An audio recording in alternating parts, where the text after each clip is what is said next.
Welcome to the No Name Music Cast. To follow us on Instagram, go to No Name Music Cast Podcast. To send us an email, it's nonamemusiccast@gmail.com. And to visit our website, go to nonamemusiccast.com. Now, on with the show.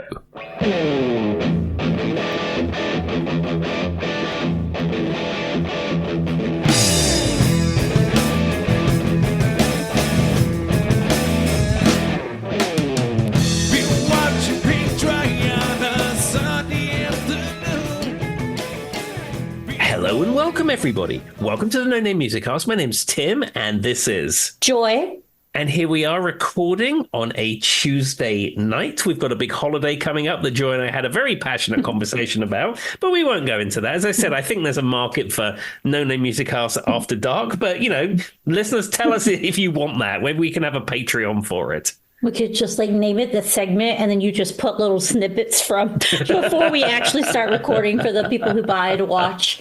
But anyway, so with that being said, it is my little bit of music news will start us off. So I think we might have talked about this before, but it came up. This was more music, like singles they were putting out. Did you see Guns N' Roses? Guns N' Roses announced 2 new singles. Why can't I talk singles? And a 2026 world tour. That wasn't even hard to say, but singles became signals. Everybody, I don't know why.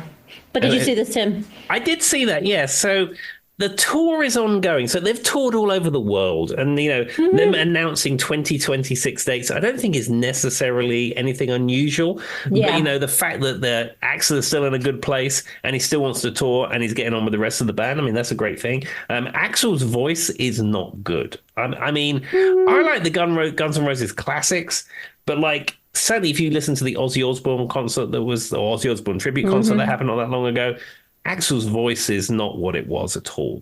That's because he screamed instead of sang. Yeah, and he's older, and you can't perform at that level of scream and screech into your 50s and 60s. You know, it's just not possible to do that. You can't keep that level. I mean, there are some singers that seem to pull it off, but certainly male singers, it's hard to pull that off. So, but, you know, Guns N' Roses, or what now tours as Guns N' Roses, puts on a good show. People like it. It's all the classic hits. They fill stadiums. I mean, it's a great cash cow for everyone involved. Now, the new music, I still don't know if I can get into this new music because none of it is written by Izzy Stradlin. So it says that they will be sharing 2 songs, their words, they called it sharing. I don't know why they put it like that, on December 2nd. And the song, they will unveil these 2 new songs at Notham and Atlanta. So I'm assuming that's 2 of their shows. So I guess they're going to perform them live first, which is an interesting choice. But I mean, it's not like I'm actively looking at the new singles, see if I could say it, of Guns N' Roses every week, right? Not really. It doesn't come up. The question is it ever going to be as good as November Rain? Is it ever going to be as good as Welcome to the Jungle? Is it ever going to be as good as that song that we never speak of that people seem to like? It's never going to be that. And I mean, you know, you can applaud them for wanting to put some new music out there, but I'm not excited about it. It is what it is.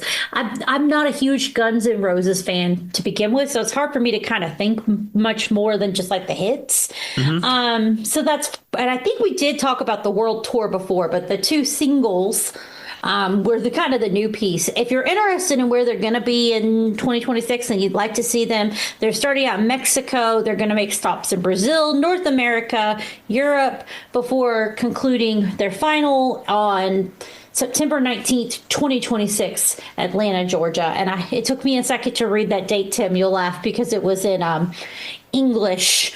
It was set up. It was 19th September 2026 on my page. So there we are. I mean, I don't have, use a pun, an appetite for standing in a field at a massive stadium to watch Guns N' Roses at this point. I wish I'd have seen them at Wembley Stadium in their heyday in the 90s on the Use Your Illusion tour. Yeah. I would have been up for that. I was the right age to stand around all day at Wembley Stadium. And that was when, when they were absolute peak of Guns N' Roses with the classic or almost classic lineup. Friends of mine went. I don't know why I didn't go. I have absolutely no idea. But that's when I would have wanted to see them.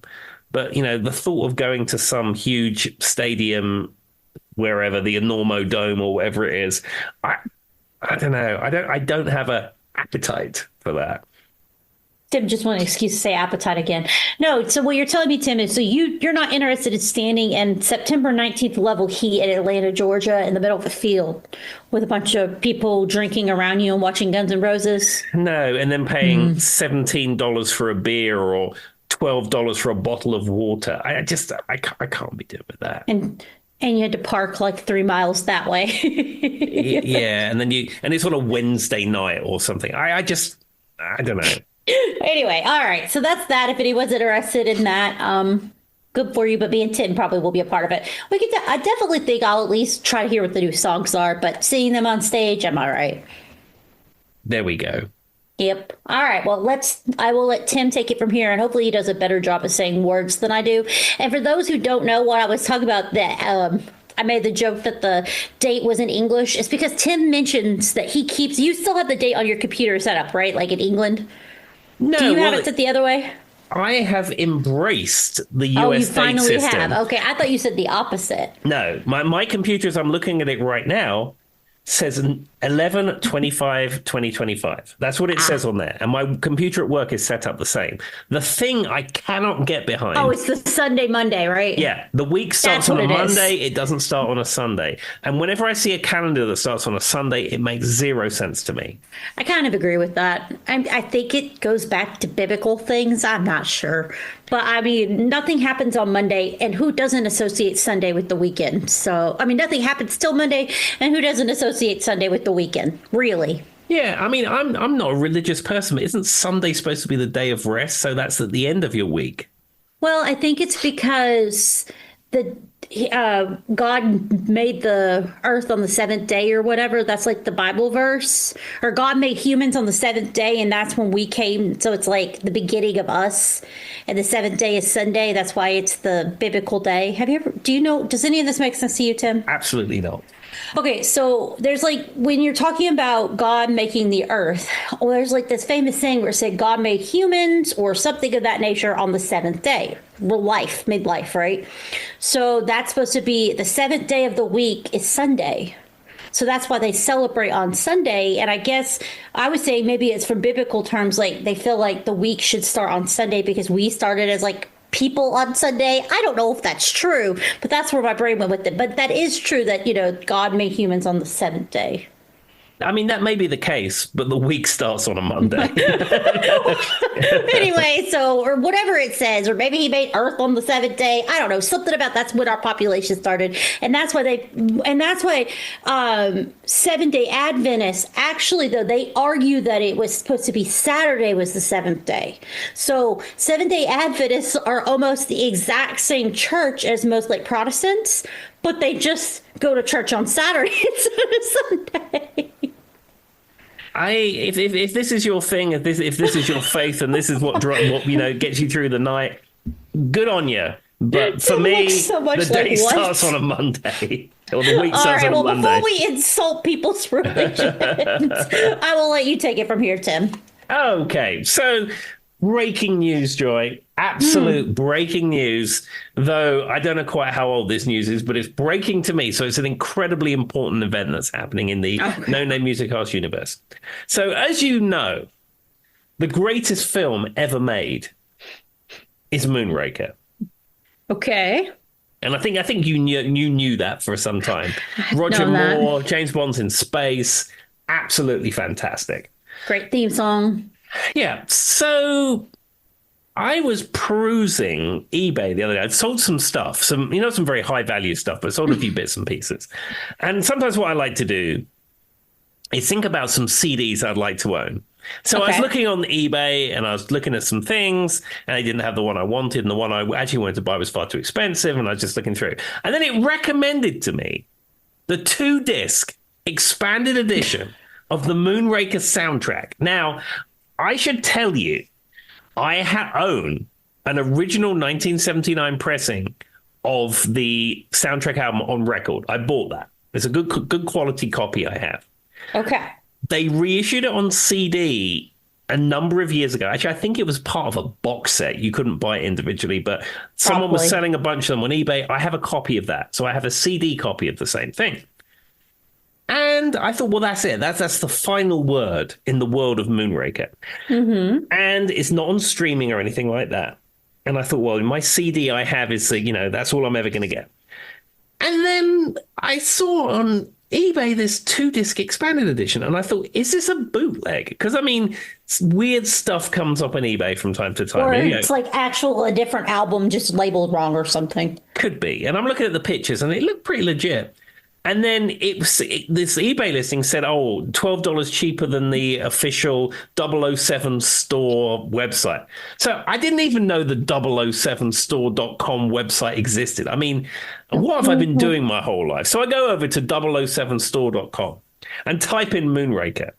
Firstly, there is an almighty amount of Moonraker merchandise that you can buy. You can buy replica prop laser guns, table things for your table to put plates on, T-shirts. Oh, Hannah's going to not be happy you found this website. Yeah, Drax space shuttles, the whole thing. But at the very top is the Moonraker soundtrack double CD set, 45th anniversary expanded remastered edition.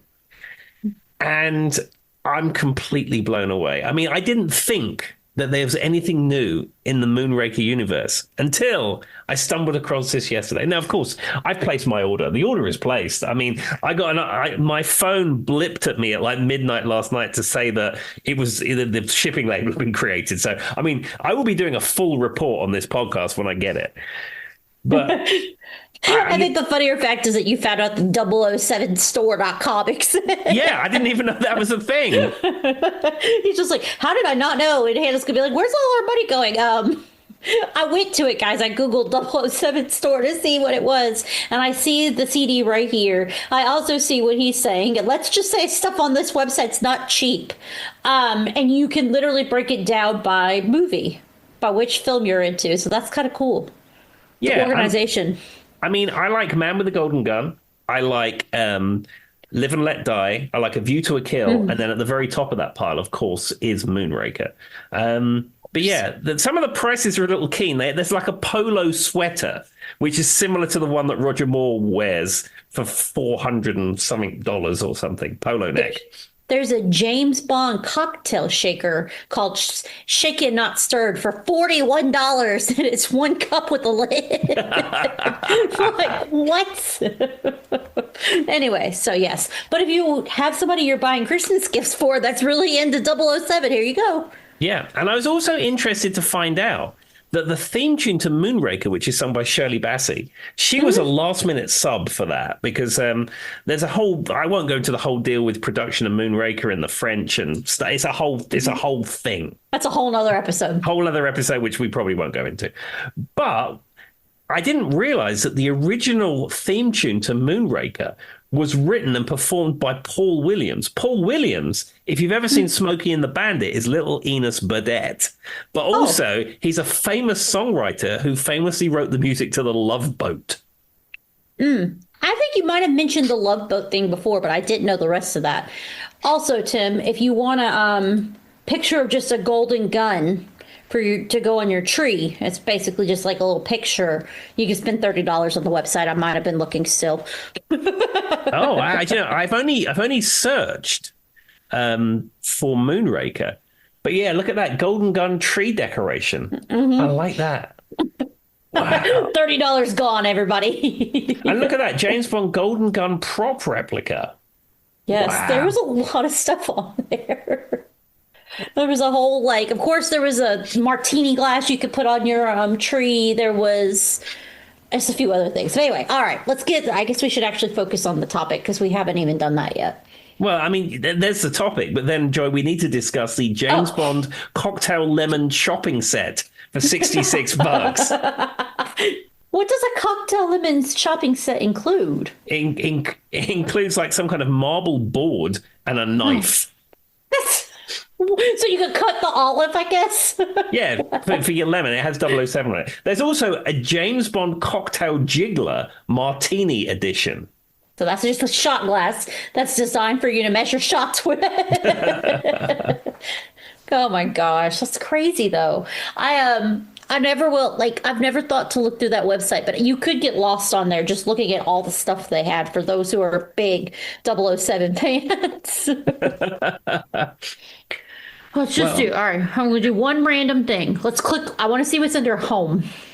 Okay. There's a poker set for $2,141.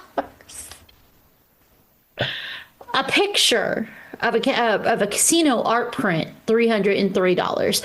Or there's a octopussy egg option for $154,630. I mean, it gets a little spendy, but the super fans love this. Tim, you're going to need to start getting that Sting money if you want to be buying this. All right, let's focus. Okay, what's next? Okay, so we're going to get into the topic. So this will serve probably as our Christmas episode. And I thought for the Christmas episode, we've covered many Christmas songs. I know last week is kind of a week lead into it. I was thinking it might be close to Christmas when I picked that one. We've done Christmas in July. We've done various things like that. But what I wanted to talk about this episode is that when I was a child, really, there was only one Christmas compilation. And that Christmas compilation came from the now That's What I Call Music people. That makes sense. There wasn't many Christmas compilations that I remember. And I remember when this came out, it was a big thing. It came out in 1985. And it was called The Christmas Album. Wow, they were real creative with that one. Yeah. It wasn't even Now the Christmas Album. It's just called Now That's What I Call Music, The Christmas Album. And then they came out with the Christmas tape. Oh.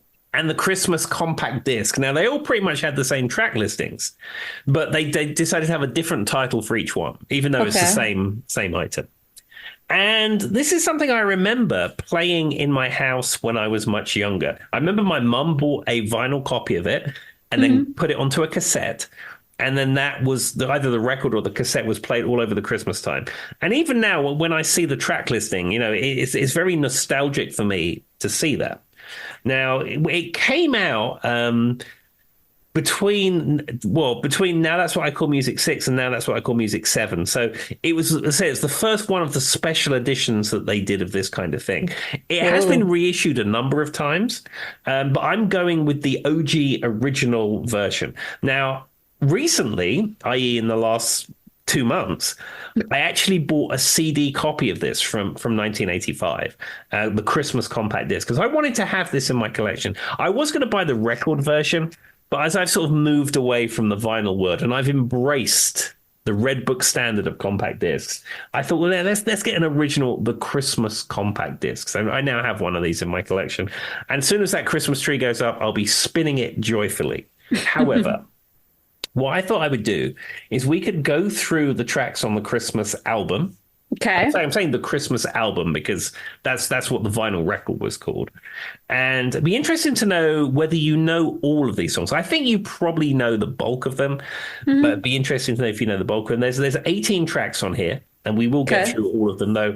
It's highly likely we're going to start talking about the size of Sting's turkey or something. I mean, we've been on it's something that'll get back. One of us will end up back on the 007 website being, wait about this. All right.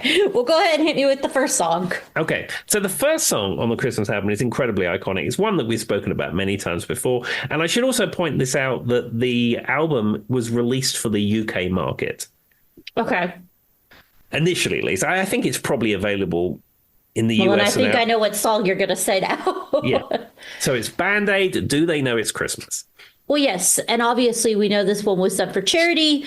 I think it's funny that the album is called the Christmas album. And then the first album's like, Do They Know It's Christmas? And I'm like, well, you just told them it was Christmas when they bought the album. I don't know why. That's kind of funny to me.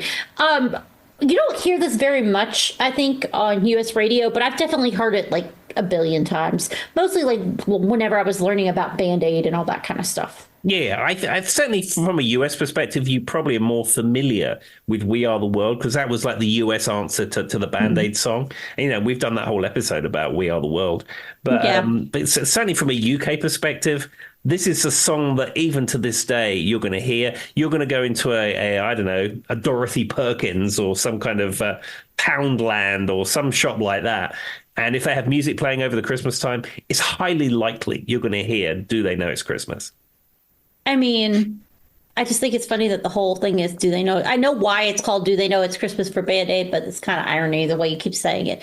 But yeah, I mean, like Tim says, mostly we listen to We Are the World here. And this is just a song I've heard in passing. Yeah, and I think they remade this at some point. Do They Know It's Probably. Christmas with more contemporary artists? But the original article is the one that you want. I mean, that's the iconic one. Well, and that's the same with We Are the World. Remember, they tried to redo it as well. So Feed the Yeah. World, that's another one, right? Wasn't there Feed the World? Well, no, that's the chorus of this song. Oh, never mind. You can tell how much I really know about it. Oh, I guess Do They Know It's Christmas? Feed the... Okay, yeah, it does kind of... Now I realize that. All right, let's move to the next song. Okay. So this is a song by Wizard, fronted by a man called Roy Wood. And this is a song called I Wish It Could Be Christmas Every Day. Is this something you're familiar with? I'm familiar with this song, but I would have no idea who Roy Wood or the Wizard is. Like, Yeah, definitely well, have heard I Wish It Could Be Christmas Every Day, but I don't know if it's their version. Yeah, because he says, when the snowman brings the snow. Mm-hmm. And I was always very confused by that when I was younger. Why is the snowman bringing the snow? I thought the snowman was made of snow. It does add an extra, you know how I said that if you look at Frosty the Snowman in a different way, it's kind of like a horror movie. I mean, I suppose Like so. Frosty's like, he literally melts in front of those children's faces, Tim. Are you familiar with the cartoon The Snowman? That's the one, hold on. The Snowman. It's got Alec Jones singing, "We're walking in the air." I've seen the artwork. Like, I've seen it, like, mimicked or whatever, but I've never watched it. Okay. Because the artwork looks familiar. It's cute. So basically, what happens is that the boy builds a snowman. He goes to bed. The snowman comes alive. He comes in his house. They have hijinks. He flies in the air with the snowman. He takes him to the North Pole. They have a snowman party with lots of other snowmen. They come home. He goes in the house and he's like really happy. He's had this night with the snowman. He wakes up the next morning and the sun is melted. Shining and he's melted. And it ends there. It's you terrible. could make it into a horror movie. Like, you just change the tempo and do some, like, pulsing and banter changes, Tim, and that becomes a horror movie. Yeah, it's got for a Christmas, like, uplifting Christmas cartoon for probably children, though it's enjoyed by adults. It's very dark at the end. Well, Rudolph the Red-Nosed Reindeer is a horrible story. Oh, we don't like you because your nose is red until we need to use you for something. Exactly. Like, that's a horrible message for children. We don't like the way you look, but now we like you because we need you to help us. Yeah, it's very, very That's poor. literally the whole movie. All right. This is going to be a great episode for Christmas. Now, we are recording this much earlier than Christmas. Here's a question for you, Tim. How do you feel? I'm usually not this person, but I put my tree up already. I did. We will be putting our tree up on Black Friday, which is the day after Thanksgiving. That's our tradition. We put the lights outside our house and we put the tree up on that day, mostly because we both have the day off and can do it.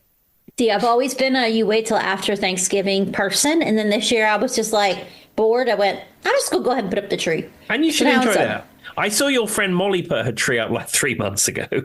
She does. She puts her tree up like the day after Halloween. That is, Molly is a Harry Potter, a Halloween aficionado, and then she is just like an all-around holiday aficionado, and she takes it very seriously. But Molly's tree probably went up at midnight, November 1st. There we are. Well, I'm glad that she's enjoying that. Yes, and she takes it. Her tree is really cute. She takes all of her ornaments very seriously. So.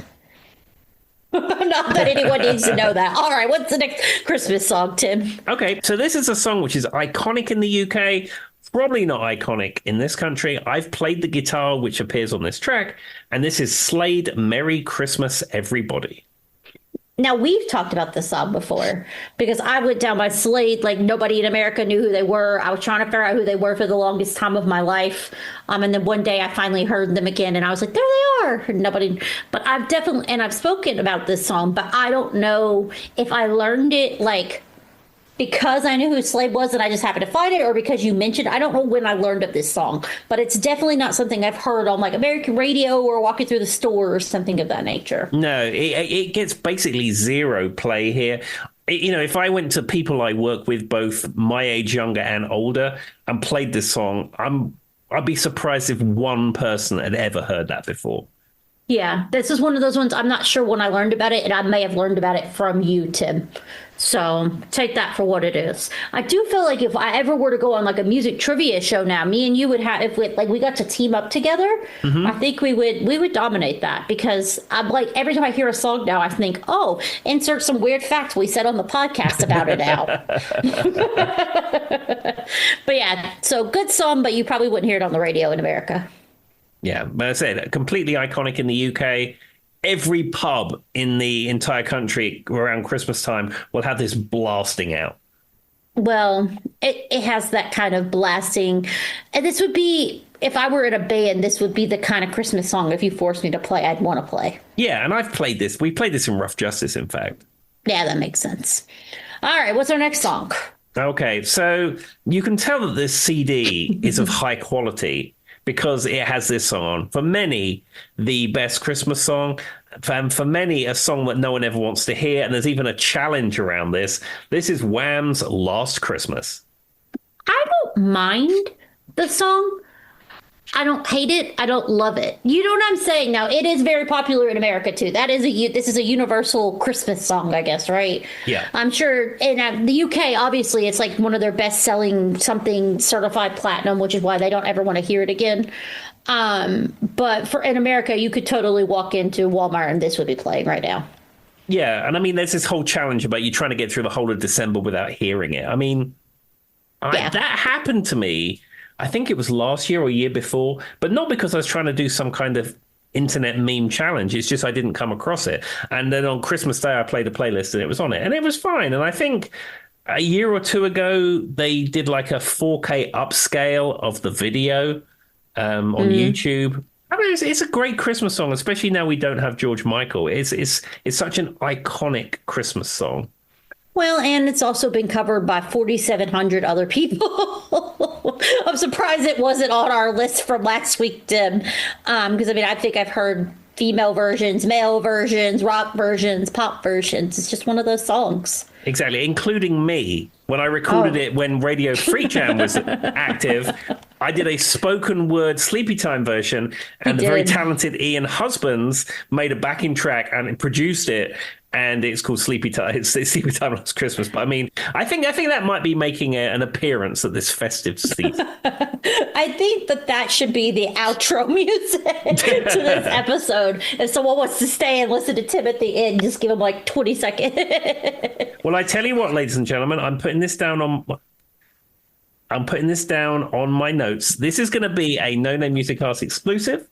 When this episode finishes, stay tuned after the music at the end. I'm going to put the whole thing on there. Woo!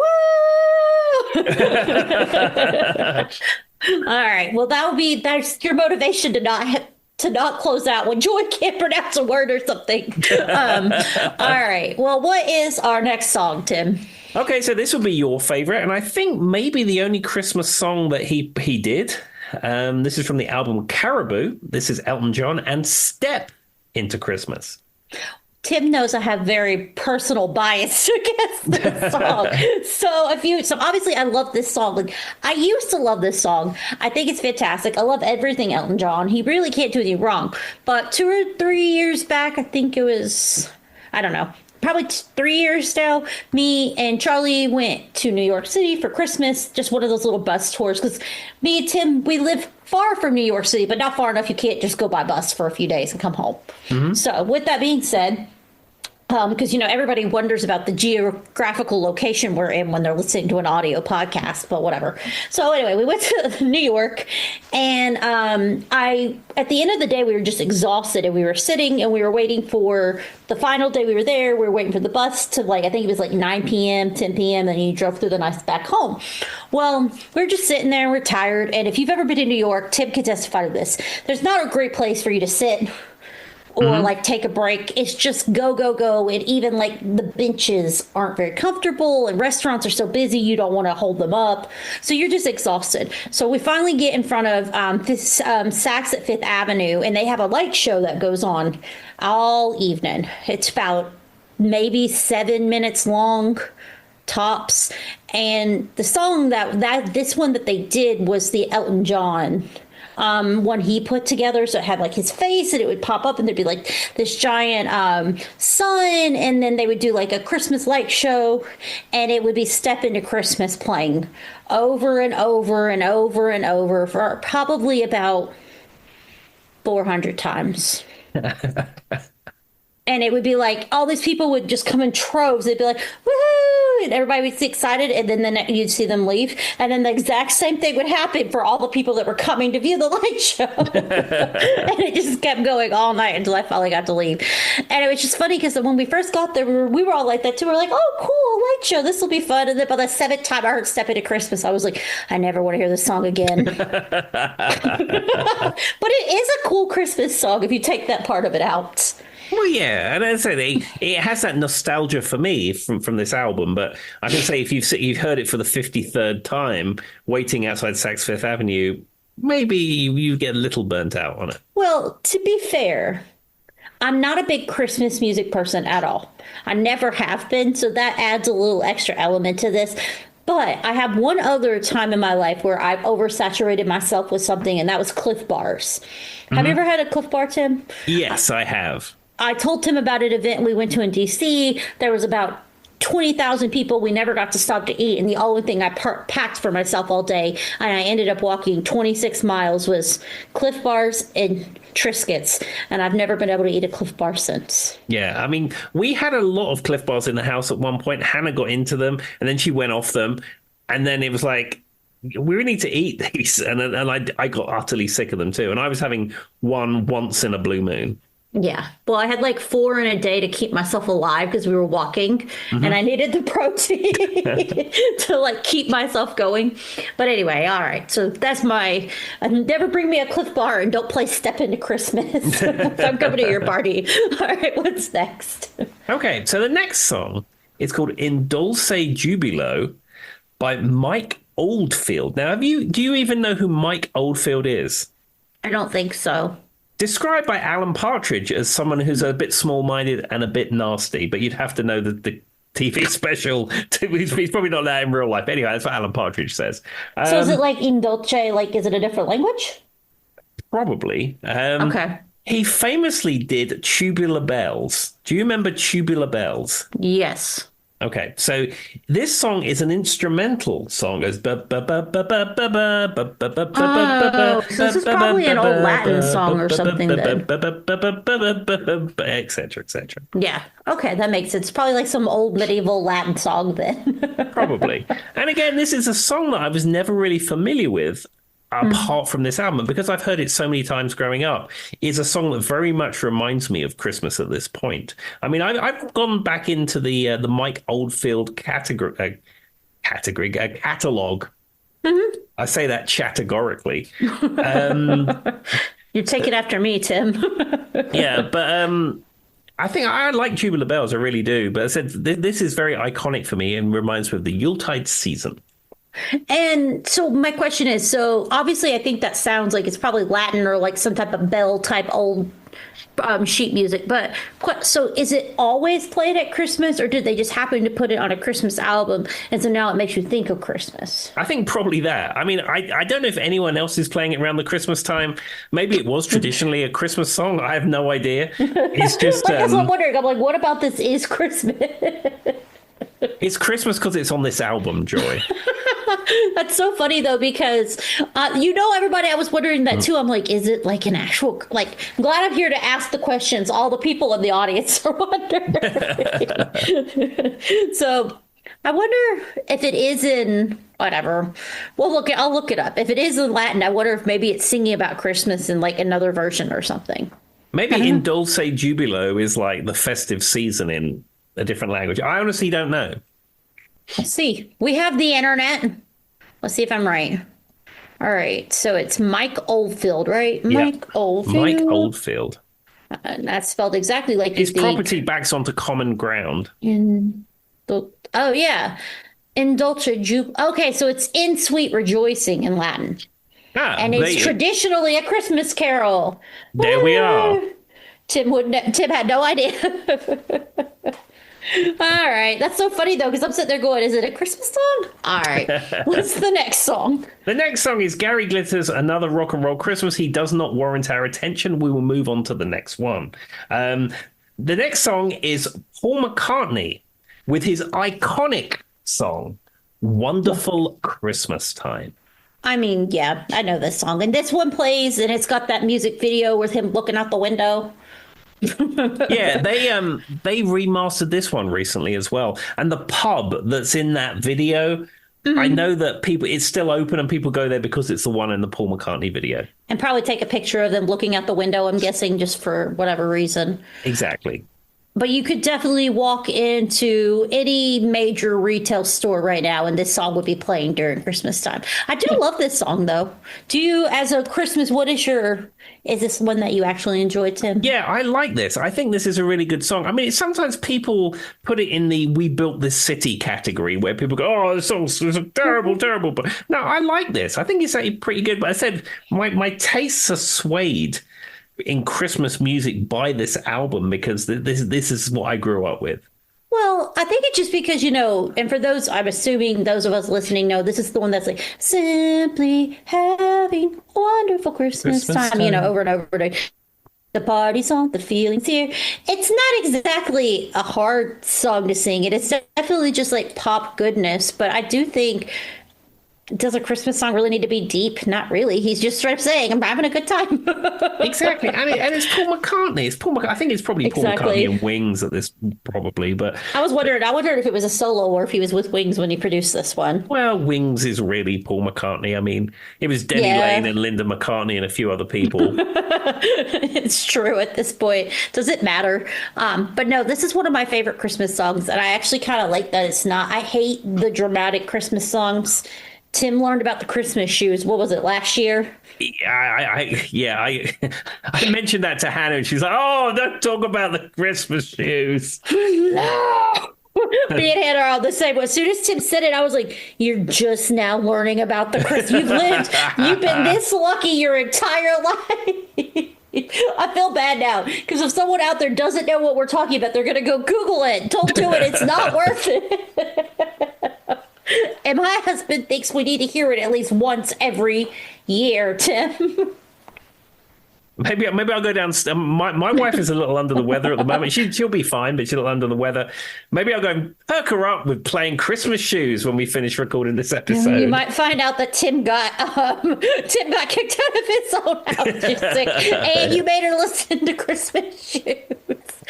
All right, what's next? So the next song. Not my words, Joy, the words of Shakin' Stevens, and he's talking about a blue Christmas. Is he an Elvis impersonator? Yeah, are you not aware who Shakin' Stevens is? Not off the top of my head, but I assume he's an Elvis impersonator. Well, he was sort of channeling Elvis 50s, big quiffed hair type thing. He famously had a song of Green Door. Oh, you talked about him once on the podcast before. Yeah, one of these sort of British icons sort of the 70s and 80s that most people now would have no idea who he was. Another name that gets referenced by Alan Partridge often. And he said it's his version of Blue Christmas, basically. See, and that the reason I said that is, I mean, obviously the version I'm going to think of when I think of Blue Christmas, I initially think of the Elvis version. That's like the most popular version in America. And so, but then somebody with the name Shakin' Stevens obviously sounds like someone who's an Elvis impersonator. So it all makes sense. He really knew what he was going for. But Tim did talk about him once on the podcast before, and his name's like Odell or something, right? Something like that, yeah. Yeah, okay. Shaky. He's very shaky. I assume he's still with us, and if he is, he's probably playing a Butlin somewhere right now. He's coming out of retirement just so he can play Blue Christmas every Christmas time. Yeah, he's probably at Butlin's in Minehead right now singing Blue Christmas. You know, Christmas, if you get a Christmas hit, though, as we discovered in our last episode, Tim, it really is a gold mine. Yeah, I mean, especially in this era. I mean, like now, not so much, but these classic songs by iconic artists, this is your cash cow the whole year. Well, and because Christmas is kind of built around the idea of nostalgia, right? Which is what Tim, like, this is a nostalgia Christmas album for me, right? And so if you have like the iconic, 1950s, 1960s dominated Christmas songs, that's pretty much what people like me want to hear anyway. I don't want to hear any new version of Jingle Bells. They already exist. Like, you don't need to re-sing Jingle Bells or Blue Christmas. I want to listen to the greats. And so, like, their estates still are making bank off of it in some way. Yeah, I think the last iconic new Christmas song was probably The Darkness. Christmas Time, Don't Let the Bells End. I'd say Mariah Carey. All I Want for Christmas Is You. That came out after, though. Oh, yeah, I guess you're right, because that's early 90s. Yeah, you're probably Darkness was like 2000s, I think. Yeah. I can't think of anything after it, Tim. I don't. There was one song that Jennifer Hudson did that I liked, but I wouldn't even remember what it was called. I just thought it was kind of good.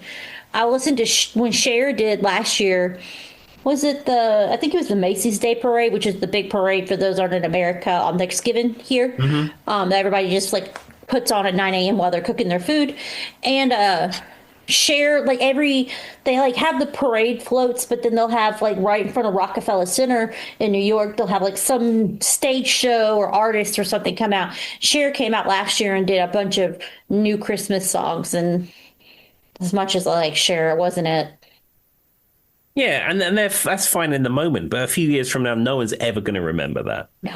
Well, and the other thing is that, like, how many ways can I say Merry Christmas or Happy Christmas? Exactly, with an auto-tune. Sorry, Cher. All right, what's next? The next song is John Lennon and the Harlem Community Choir with Happy Christmas, the War is Over. Oh no, band. I mean, this song is probably one that I like to hear like once or twice, maybe, Tim, during the Christmas season. But after that, I'm like, I'm okay. It's just like you could definitely walk in anywheres right now and it's playing in a Kroger or something. Phil Reese confirmed that the grocery stores, I don't remember which specific, he said, maybe it was Boots, I can't remember, but he said something does in fact play music over the loudspeaker, and he'll go get us a list. Yeah, he pinged me as well to tell me this. It was in fact Boots the Chemist. It was, okay. I'm excited to learn what's on the Boots playlist. I'm pretty sure it was Boots, so okay. And he was like, I'll have to go and just do the rounds to see if I can get you a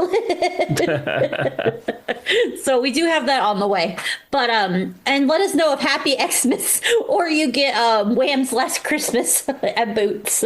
Yeah, I think what we need to do is we need to do a live episode live from Boots with our roving reporter Phil Reese standing in a Boots reporting. Ladies and gentlemen, I've just heard Wham is coming in. Yes, we have Wham. We have confirmed Wham. Give him a whole earpiece. And he's definitely got to look like he's at one of the parades, like with the coat. You know what I mean, Tim? They're always wearing like a coat with the what's the word? Scarf. You know what I mean? Like all the reporters when they're outside giving you the information. That's your outfit. You have to wear, Phil. I can't even imagine Phil in a scarf, to be honest. Yeah, maybe with a nice blazer badge and tie combination. I think it'd be Put him fantastic. a little press badge to clip to his shirt. Press. That's all it says, with nothing else, an art logo in the background. I mean, I guess technically we're entertainment. We're telling people stuff. It's not like the press is doing that great of a job nowadays, anyway. I mean, we're reporters reporting on the big stories. Yes, and there are some press that are amazing, just not all of them. With that being said, this is definitely a song I like to hear maybe once or twice during the Christmas season, but then after that, I can move on. There we are. Okay, well, let's move on to the next one. Now, this is a song I'd be surprised if you knew, though you may do. Okay. This is a song by Greg Lake, who was a member of Emerson, Lake and Palmer. And this is a song, I believe, in Father Christmas. No, I don't know who Greg Lake is. So, no, I don't know the song and I don't know the person.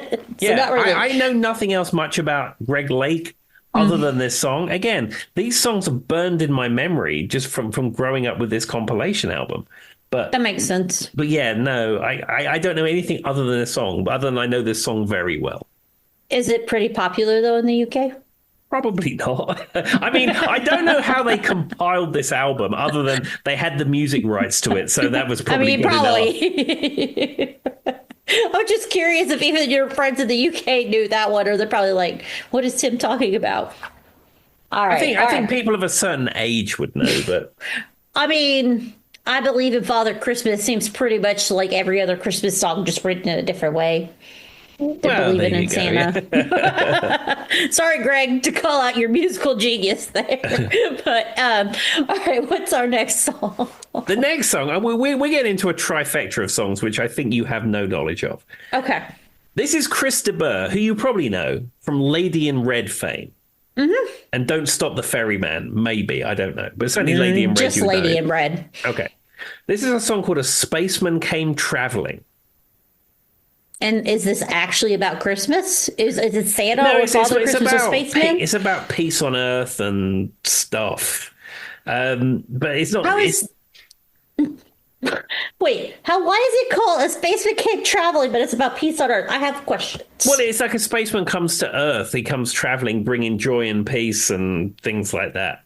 It sounds like the spaceman is a euphemism for Santa. Bring up the lyrics, Joy. Bring up A Spaceman Came Traveling, Chris de Burgh lyrics. It's like, a spaceman came traveling on a ship from afar. 'Twas light years of time. See, it sounds like he's Santa, since his mission did start. And over a village he halted his craft, and it hung in the sky like a star, just like a star. He followed a light and came down to his shed, where a mother and child were lying there on a bed. Is this supposed to be the... like Jesus' birth? A bright light of silver shone around his head, and he had the face of an angel, and they were afraid. The stranger spoke. He said, "Do not fear. I come from a planet a long way from here." And that wouldn't make me not be scared. That would scare me more. But anyway, I bring a message for mankind to hear. And then suddenly the sweetest music filled the air. It went la la la la la la la la la, so on. Yeah. Okay. I mean, it sounds like a euphemism for, like, that's Jesus's birth. I don't know. Yeah, it's mixing space travel and the traditional Christmas story together, but in the concept of bringing peace and from afar and things. This is a terrible song. I don't know. You should listen to it one time. It sounds very weird. Oh, don't worry. You thought I was just a scary person before, but now I'm a scary angel or alien. Like, that's supposed to make it better. Tim will never hear that song again without thinking about that when that line comes on. All right, what's the next song? So the next song, we're now moving back into songs that you've probably heard of and you're not going to rip to pieces. So this is the Beach Boys, and it is their song Little Saint Nick. Yeah, I've definitely heard Little Saint Nick about 1 million times, and it sounds about... I mean, it's about that story we were talking about earlier and how messed it up is that now they need Rudolph to run reindeer. And they're screaming it at him. Poor Rudolph. Yeah. So is this something that the song that you're super familiar with? Oh, Is this My played brain. a lot here? Absolutely. Oh, little Saint Nick. Yeah. Yes. All the time. 24/7. If you turned on 99.1 right now, Tim, it's probably playing. I don't know. Like, I'm gonna. I'm gonna put that to the test. Won't we? they're the Was it 99? What's it called? 99.1. That's like the local. Q99. That's Okay. him. All right. Oh, look. Q99's website has got a little Santa hat over the Q.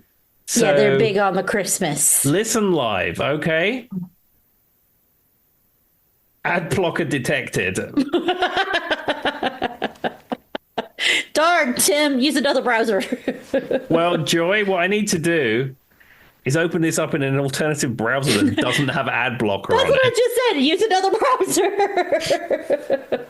Let's try this again. No, for those who don't know why he's doing this is like the channel that's the easiest to get in our location that usually has like 60s, 70s, 80s, 90s, just kind of generic music, right? But around November, they go 100% Christmas, and that's all they do. And that's like their thing. Okay, so Q99 is currently playing Frosty the Snowman. After that, well, this is what they've played. They're currently playing Frosty the Snowman. Previously, they played Merry Christmas by Ed Sheeran and Elton John.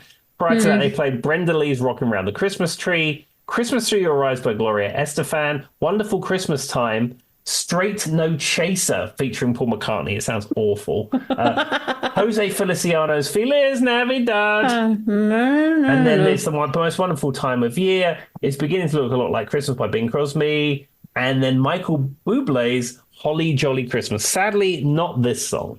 I was going to say that's the only one that was missing out on that list you just gave me because it was very on the brand. Poor Frosty made it on there. Yeah, and Elton made it with something else. I'm sure if we pull this up again in another half an hour, it would probably be on there. Yeah, no, it definitely is. Because as soon as I was like, I can like, oh, little Saint Nick, like that kind of anything the Beach Boys just does really well in America, to be honest. And they're notoriously, and me and Tim have said we have our kind of reservations about some of their albums being the best albums of all time, but that's always what people say. Yeah, there you go. Well, I will say when this album was played growing up, this was my least favorite track. It's okay for me. I could take it or leave it. It lives rent free in my head, though, so there's that. Yeah, there we are. It's got you somehow, Joy. All right, what's our next song? Okay, the next song is famously a non-album track by the band Queen. I think it was released as a single, and I think it appeared as a B-side to something as well. But this is Thank God It's Christmas. This was not a hit in America. Like, I think I only know it because I have searched it out, if that makes sense, Tim. But you definitely wouldn't hear this playing. Isn't this one written by Brian May as well? Isn't one of his songs? Very, very likely. I think it is. And I've heard that before because this was on the Complete Works album because that's I had that t-shirt. Yeah. So I should have listened to some of the music that's on the album, not on the t-shirt I'm wearing, right? Isn't that the rule? Yeah, so the original album, The Works, it did not feature on there, but I think that there's like a CD issue which Complete has it Works or something like that, as a bonus track. Yeah. I think it's like the extended whatever. It's like a vinyl box set or something, but I have that album to match my t-shirt because, you know, people like to stick microphones in your face and ask you, do you know the band that's on your t-shirt and name me a song? So I feel obligated. We're both wearing very on-brand t-shirts. Tim, what are you wearing? I'm wearing a Ghostbusters t-shirt. Which is basically our logo for the No Name Music Cast, if nobody's picked up on that. And then I'm wearing Rocko's Modern Life, the cartoon from the 90s. Doesn't probably ring a bell, does it, Tim? Not in the slightest, no. So there you go. But we could at least name things about our t-shirt if someone asks us. I swear, though, if that really did happen to me, like let's say someone did say, name a Queen song, and put a microphone on my face, I might freeze up and say nothing. I always worry that could happen. I routinely wear a Macho Man Randy Savage t-shirt, and I wish people would say to me, name a song by Macho Man Randy Savage. And I'd say, yeah, I have the whole Be a Man rap album. What song do you want to talk about? It's awful, but I own a CD copy of it. Let's go. The thing about it is how many people out there would actually know Macho Man Randy Savage ever did music? Or, oh, Lord. I mean, Yeah. I wish somebody would ask you that, Tim, just so that you could see their facial expression, because they'd probably be joking. But no, he really is a musician. Gosh, what are you thinking? Sort of. I mean, I will tell you. I wouldn't say, okay, if you use musician lightly. Yeah. My Funko Pop collection, which is filling in the gaps in my CD shelves, because, I've got rid of some of them and I've done some culling and blah, blah, blah. So I've got some gaps in there now and I'm filling them with Funko Pops. My rule there is they had to be musicians.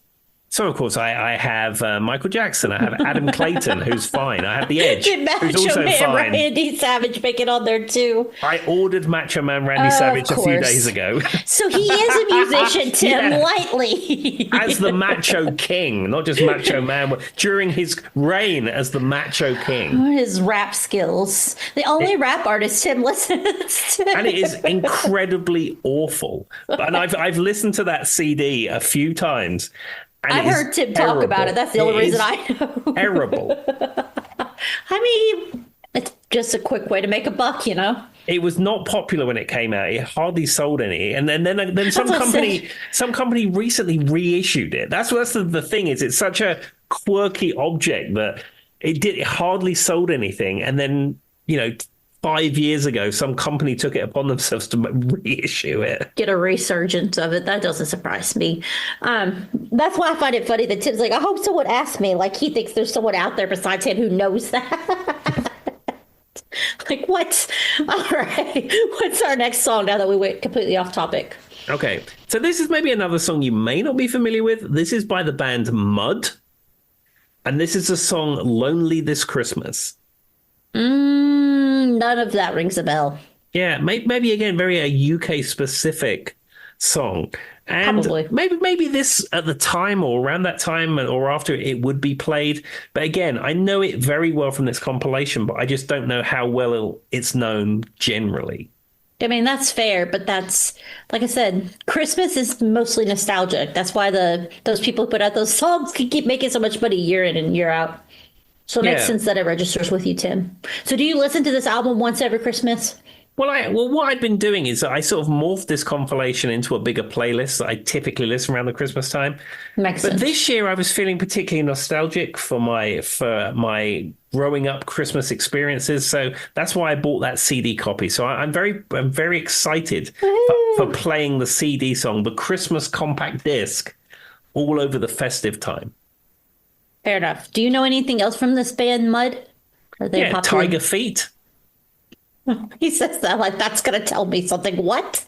And also the man from Mud, Reg Presley, he invented a machine to remove fog from airports. And to this day, his invention, or a variation of his invention, is used in airports worldwide to remove fog.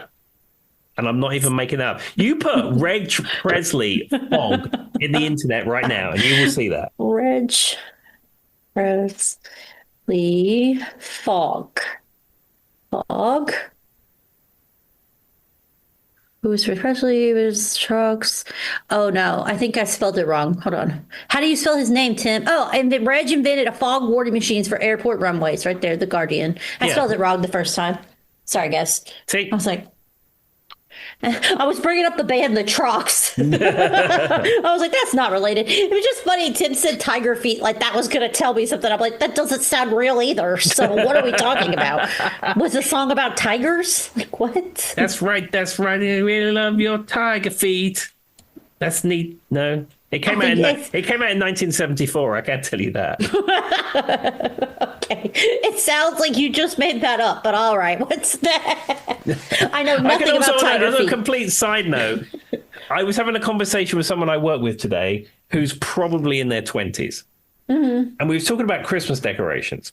Okay. And we were talking about, probably when you was a kid, you used to get that spray Christmas stuff that looks like snow, comes off of anything. And you put it in the windows and things. Yeah. And, it was always the stuff they sold when I was a kid. Who knows what was in it? Toxic chemicals. Probably just something that's... But it's super hard to get off. I remember it would stain the glass. It always leaves a film. That's what I was saying, yeah. Yeah, and we was having this conversation about how, as adults, maybe I'd like to get a can of it because we didn't really have it growing up because it ruined the windows. And the person I was talking to was saying, yeah, well, maybe I will get a can of that, And I said, yeah, when I was a kid, the stuff they made in the 70s, and then she looks at me and gives me this look. Like, what? The 70s? Tim's like, yeah, I know, I'm ancient. Thank you. Jesus. What was it I saw? So I don't know if you remember, but you might remember this, Tim. You know the 80s hair, of course. I know you remember that. But there was this thing, it was called a banana clip that girls used to use. They would put it up and then they would clip it and then the hair would come over the top of it in the 80s. Yeah, like Lamal would have. Yes, exactly. Well, I was watching a video and somebody was duetting the video and they were like, seriously? And the girl said, it was like a young girl, and she had one of those banana clips and she goes, back in the old days, this is how they did their hair. And the other girl goes, the old days? She said we were talking about like 1847. Oh, that would hurt in the soul a little bit. And I love, there was also a research, it's of, you know how like squirts used to be a thing where the shorts underneath the like skirts, that sounded like a tongue twister again, like shorts underneath a skirt, right, Tim? You remember that was really popular in the 80s? There's a new trend now where a bunch of people in their 18 to 19 years old are relearning what those are and posting them on the internet. And it feels like a slap to the soul a little bit. Ah, joy. So we're old. That was the moral of that. Absolutely. Took me a long time to get to that point. I'm just glad Tim knew what a banana clip was. Yeah, I knew what that was. I'm proud of you, Tim. That's sometimes out of your wheelhouse. Woo-hoo. But when it's the 80s, you generally know most things. All right, what's next? Okay, so we have two more on this compilation. Okay. This is Johnny Mathis with When a Child is Born. Not a clue. Doesn't ring a bell at all. I think this is a very old song. Again, this may have just been included because Virgin or EMI, whoever published this, had the rights to it. Well, let's say either they had the rights to it or it was out of copyright by the time they came up with this album. It's very, very possible. The name Johnny Mathis sounds familiar. Yeah, he was an old-timey crooner type. Oh, okay. See, that kind of leads me to think I probably heard something from him, but I've never heard When a Child is Born. But I mean, once again, just another song about the birth of Jesus. I could probably figure out what the words are. Yeah, because it's a traditional type Christmas song. Yeah, I might have heard it, but don't know that I've heard it either. Definitely something that may have played in the background of some Christmas album, and I don't remember. There we go. All right. Well, let's close out this track by track of the Christmas album from the people who bought you Now That's What I Call Music. And they couldn't end it on any other way, and is Bing Crosby and White Christmas. As soon as you said that, I knew that was going to be it. Because for those who don't know, we've talked about how this song is probably like one of the makes the most money of all songs of all time in multiple episodes. But then I also still say that I think the idea, and it was for the movie, there was like that musical film Holiday Inn back in the day. So it was written for that film back in the day as well. But I still think the idea of snow on Christmas is logistically dumb. Yes, unless you have Christmas in the summer.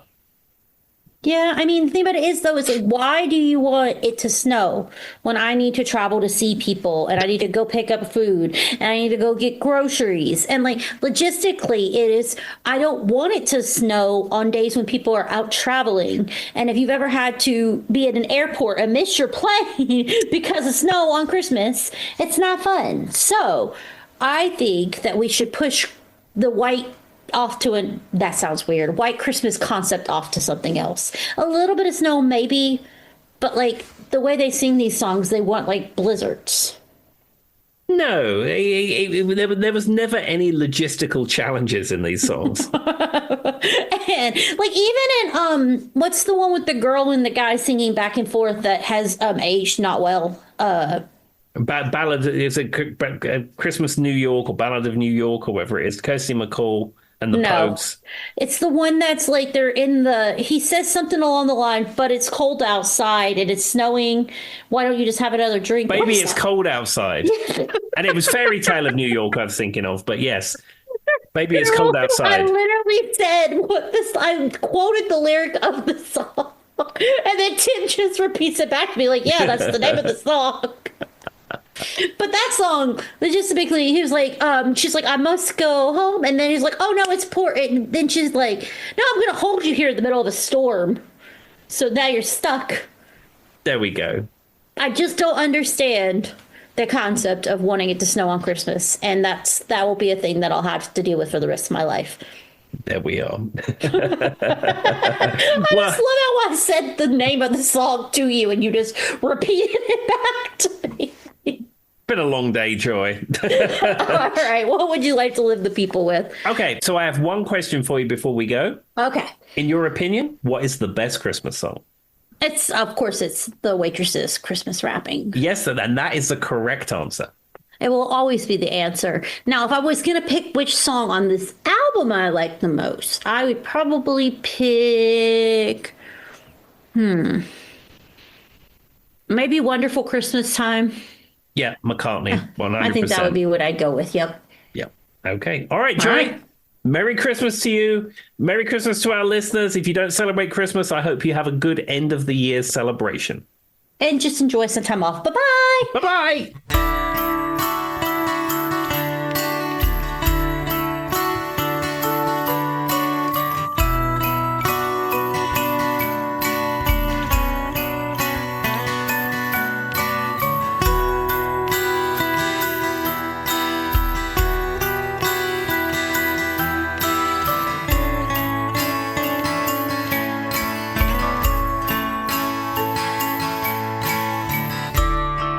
Last Christmas, I gave you my heart. But the very next day, you gave it away. This year, to save me from tears, I'll give it to someone special. Once bitten, twice shy. I keep my distance, but you still catch my eye. Tell me, baby, do you recognize me? Well, it's been a year. It doesn't surprise me. Happy Christmas. I wrapped it up and sent it with a note saying I love you. I meant it. Now I know what a fool I've been. But if you kissed me now, I know you'd fool me again. Last Christmas, I gave you my heart. But the very next day, you gave it away. This year, to save me from tears, I'll give it to someone special.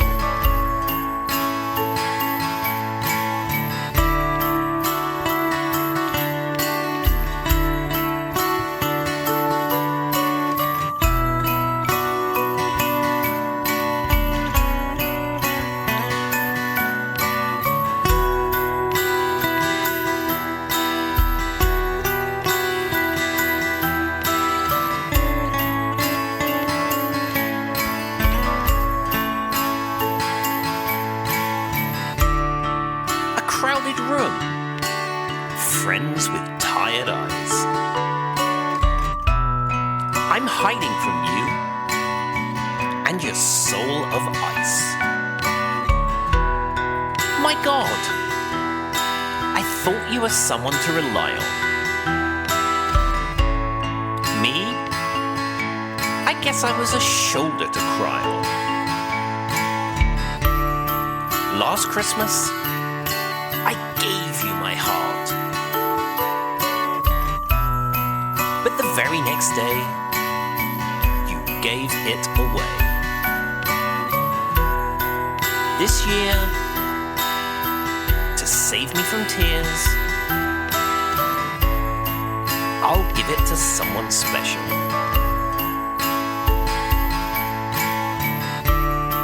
Last Christmas, I gave you my heart. But the very next day, you gave it away.